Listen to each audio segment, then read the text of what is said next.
Hello বন্ধুরা, শুভ দুপুর। দেখো 3টে বেজে গেছে, 3টে বেজে পার হয়ে গেছে। তো কী রান্না করেছি দেখো, দুপুরের মেনু তোমাদেরকে দেখাবো বলেছি, তাই এত জোরে পাখার আওয়াজ হচ্ছে, তোমরা শুনতে পাচ্ছ কিনা জানি না।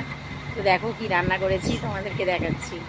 দেখো বন্ধুরা, এই দেখো ভাত বেড়ে নিয়েছি, তিনজনের ভাত বেড়ে নিয়েছি। আর এই দেখো, এটা হচ্ছে ডিমের অমলেট করেছি। আমার ছেলে চারাপোনা মাছ খাবে কি জানি না, খেতে চায় না তো মাছ, ডিম ভেজেছি। এই দেখো কারি পাতা দিয়ে, একটা শুকনো লঙ্কা দিয়ে, আর বাদাম ভেজেছি। আর এটা হচ্ছে ডিম সিদ্ধ আছে, একটা হাফ ফালি পেঁয়াজ আছে, যে খাবে খাবে।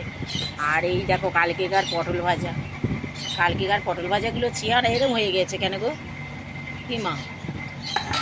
পটল ভাজাগুলো ওরম হয়ে গেছে কেন? আর এইটা দেখো আমের চাটনি, এটা হচ্ছে আমের চাটনি। আর কি করেছি দেখাচ্ছি, হাঁড়িটা ওদিকে সরাইনি। এই দেখো বন্ধুরা, এই দেখো চারাপোনা মাছের ঝোল, ঠিক আছে? এই দেখো চারাপোনা মাছের ঝোল।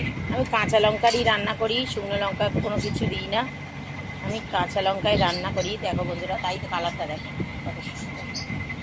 এই হচ্ছে আমাদের আজকের এই মেনু, আর কিছু রান্না করিনি। এই হচ্ছে আজকে। চলো বন্ধুরা, খেয়ে নিই। সবাই ভালো থেকো, সুস্থ থেকো, টাটা।